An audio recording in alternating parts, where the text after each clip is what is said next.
Hello students, good evening to all of you. कैसे हैं आप सभी और आशा करते हैं कि आप लोग अच्छे होंगे. So let's start.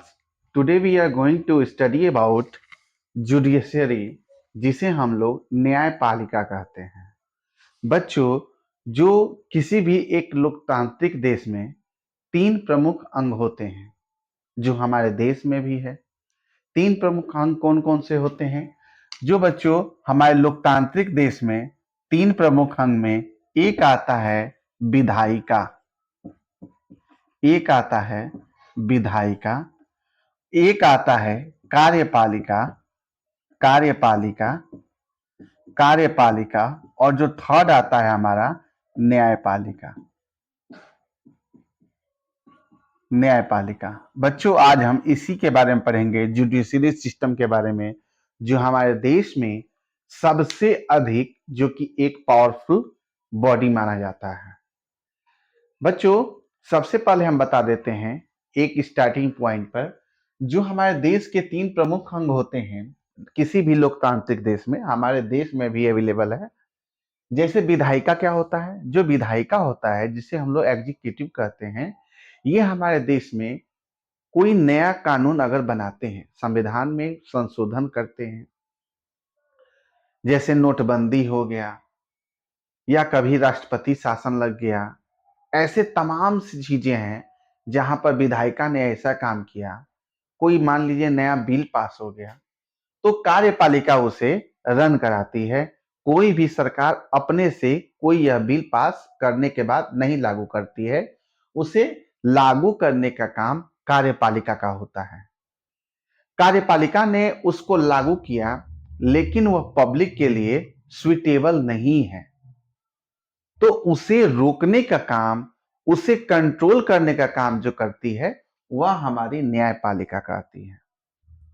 न्यायपालिका देश में होने वाले तमाम जो मूलभूत संविधान है या जो हमारे फंडामेंटल राइट्स है, उसकी क्षति नहीं हो सकती है, उसको संशोधित नहीं किया जा सकता है, अमेंडमेंट नहीं किया जा सकता है. अगर किया जाता है तो उसे रोकने का काम जो कि जुडिशियरी न्यायपालिका करती है. बच्चों जो हमारी जो न्यायपालिका है यह सबसे प्रभावशाली मानी जाती है, जो तीन अंक दिया गया है.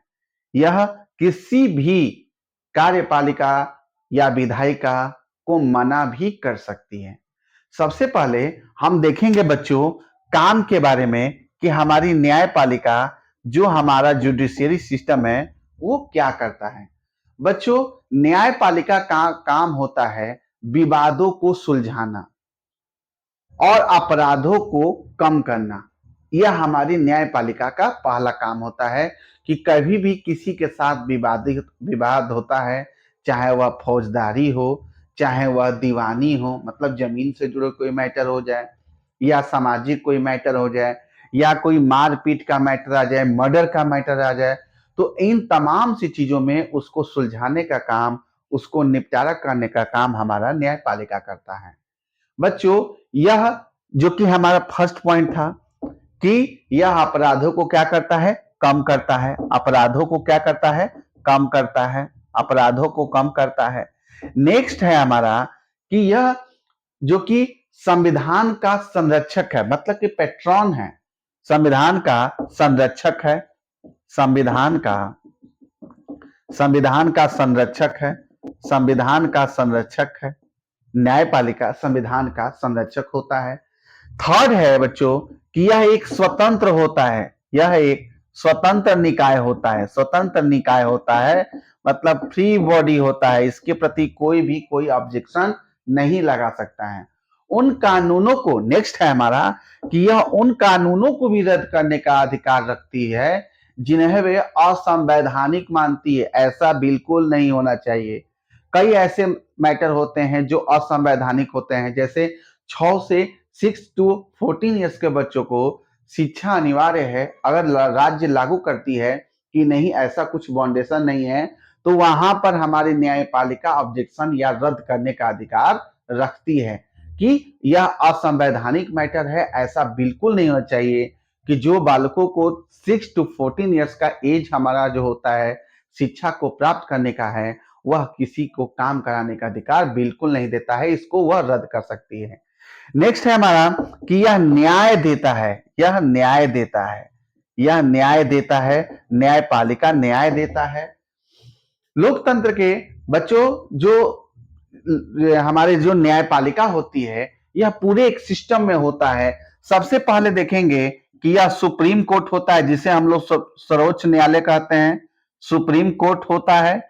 सबसे पहले सुप्रीम कोर्ट होता है, उसके जो नीचे होता है बच्चों वह हाई कोर्ट होता है, हाई कोर्ट होता है। सुप्रीम कोर्ट को बच्चों हम लोग एपेक्स कोर्ट के नाम से भी जानते हैं।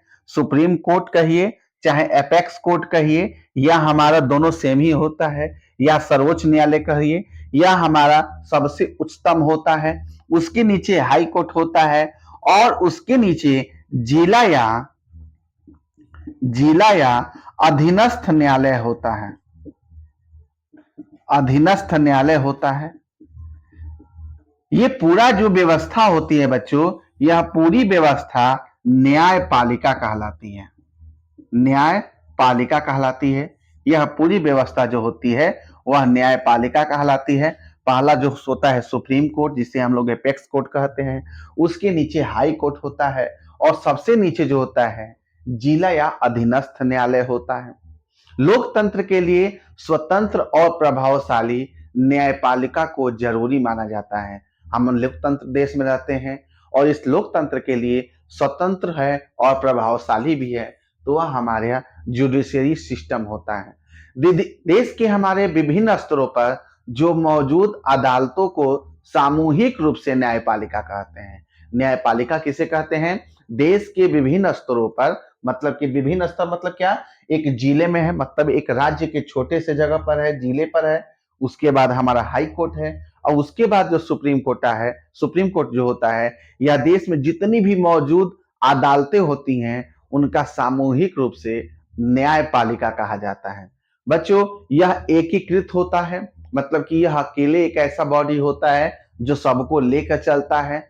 इसमें जो विवाद होता है, मतलब डिस्प्यूट्स होता है किसी भी मैटर पर, किन किन मैटर को यह सुलझाता है?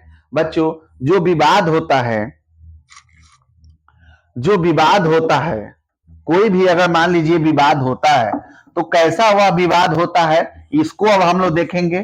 कौन कौन से जो डिस्प्यूट्स मैटर होते हैं जो हमारी न्यायपालिका उसको सहेजते, उसको न्याय दिलाती है। जो डिस्प्यूट्स मैटर होता है जिसे हम लोग विवाद कहते हैं, यह देश के नागरिकों के बीच विवाद हो, देश के नागरिकों के बीच विवाद हो, देश के नागरिकों के बीच का विवाद हो, देश के नागरिकों के बीच का विवाद हो, नागरिकों और सरकार के बीच का हो, नागरिकों और सरकार के बीच विवाद हो। ऐसा भी हो सकता है हमारे नागरिक हों और सरकार जो कि कुछ ऐसा असंवैधानिक काम करती है तो उसके लिए हमारा विवाद सुप्रीम कोर्ट सुलझाता है। अगर या दो से अधिक राज्यों के बीच, सरकार के बीच भी ऐसा विवाद हो, दो या दो से अधिक राज्य हो, दो हो या फिर दो से अधिक राज्यों के बीच हो,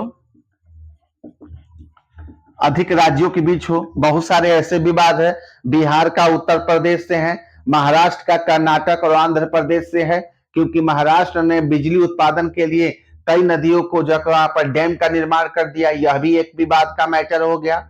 हमारे उत्तर प्रदेश में भी बिहार और उत्तर प्रदेश के भी जल विद्युत के लिए विवाद होता है, यह भी एक विवाद हो गया।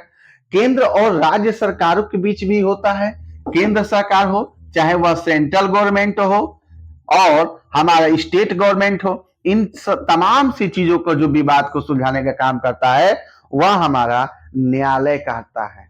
कौन करता है? न्यायालय करता है। बच्चों न्यायपालिका स्वतंत्र का मतलब है कि वह कोई भी कार्यपालिका हो चाहे विधायिका हो के नियंत्रण में नहीं है, मतलब कि उसको कोई ऑर्डर नहीं दे सकता है, चाहे वह विधायिका हो वह कार्यपालिका हो, उससे बिल्कुल यह अलग होता है। नेक्स्ट है बच्चों नियुक्ति, जिसे हम लोग अपॉइंटमेंट कहते हैं, अपॉइंटमेंट कहते हैं। नियुक्ति सुप्रीम कोर्ट के जज की नियुक्ति कौन करता है? जो मुख्य न्यायाधीश होता है। बच्चों जो राष्ट्रपति होता है वह सर्वोच्च न्यायालय और राज्य के उच्च जो न्यायालय के जो न्यायाधीश होते हैं को प्रधानमंत्री की सलाह पर, क्योंकि सरकार जिसकी भी रहेगी उसकी सलाह पर और सर्वोच्च न्यायालय के मुख्य न्यायाधीश के मशवरे से यहाँ पर नियुक्ति करता है। अमूमन जो मुख्य चीफ जस्टिस जो होता है बच्चों, चीफ जस्टिस या जो मुख्य न्यायाधीश होता है हमारे देश का, वह सबसे वरिष्ठ वकील होता है। आज तक ऐसा ही नियम होता है कि जो सबसे वरिष्ठतम वकील होता है, जज होता है, वह सुप्रीम कोर्ट का मुख्य न्यायाधीश चुना जाता है। बच्चों नेक्स्ट है हमारा, नेक्स्ट है बच्चों, इसको हटाने की क्या प्रक्रिया है? बच्चों एक बार नियुक्ति हो जाने के बाद न्यायालय के मुख्य न्यायाधीश को हटाना राष्ट्रपति के हटाने से बराबर होता है। मतलब कि जो प्रोसेस राष्ट्रपति को हटाने की प्रक्रिया होती है, उसी तरह किसी भी देश के सर्वोच्च न्यायालय के मुख्य न्यायाधीश को हटाने की भी प्रक्रिया होती है। ऐसा आज तक हमारे भारतीय इतिहास में नहीं हुआ है कि किसी मुख्य न्यायाधीश को हटाया जाए समय से पहले। उसको हटाने का अगर कभी भी ऐसा होता है कि हाँ उसको हटाया जा सकता है, तो उसको हटाने की प्रक्रिया क्या है? बच्चों जो लोकसभा और राज्यसभा के जो सदन होते हैं, लोकसभा और जो राज्यसभा होते हैं, इनके 2/3 2/3 मेंबर्स अलग अलग, मतलब लोकसभा में 2/3 मेंबर्स एंड राज्यसभा के भी 2/3 मेंबर, जो कि अगर यह अनुमति करते हैं तो अविश्वास प्रस्ताव के अकॉर्डिंग हम जज को हटा सकते हैं। लेकिन बच्चों ध्यान दीजिएगा, आज तक भारत के इतिहास में कभी भी मुख्य न्यायाधीश को हटाया नहीं गया है। जो मुख्य न्यायाधीश अगर आया है हमारे देश में, वह अपने पूरे कार्यकाल को पूरा करके ही गया है। बीच में हटाने का प्रोसेस कभी आज तक जो कि नहीं हुआ है। बच्चों एक और भी इंपॉर्टेंट है कि जो सबसे अधिक प्रभावशाली है वह हमारी न्यायपालिका होती है। बच्चों एक लास्ट हमारा पॉइंट यह है कि जो हमारे प्रेजेंट टाइम में जो हमारा मुख्य न्यायाधीश कौन है, चीफ जस्टिस ऑफ इंडिया कौन है? तो बच्चों मिस्टर संजीव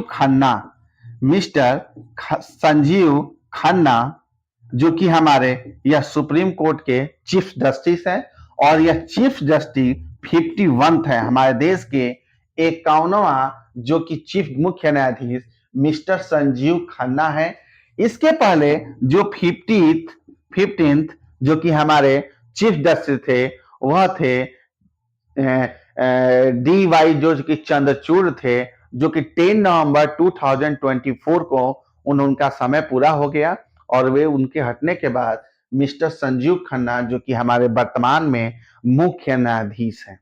मिस्टर संजीव चंद्रचूड़ जी थे, चंद्रचूड़ जिसे हम लोग बोलते हैं धनंजय, उनका पूरा नाम है धनंजय यशवंत, उनका पूरा नाम है धनंजय यशवंत चंद्रचूड़, इनका पूरा नाम है चंद्रचूड़, जिसे हम लोग DY चंद्रचूड़ भी कहते हैं। और यह चंद्रचूड़ जो है कि हमारे 50वां जो कि मुख्य न्यायाधीश थे। 10 नवंबर को उन्होंने अपना समय पूरा किया। उसके बाद हमारा जो कि नए जो मुख्य न्यायाधीश हैं वह मिस्टर संजीव खन्ना है। यह हमारा बच्चों न्यायपालिका का टॉपिक था। नेक्स्ट जो कि हमारे बॉडी में आता है, हमारे अधिकार क्षेत्र में, वह हमारा कार्यपालिका और विधायिका है। इसका भी हम जो कि पॉइंट जो कि इंपॉर्टेंट होगा उसको नोट कराएंगे। तब तक के लिए ध्यान दीजिए एंड लाइक्स एंड शेयर करना बिल्कुल ना भूलें। Thank you.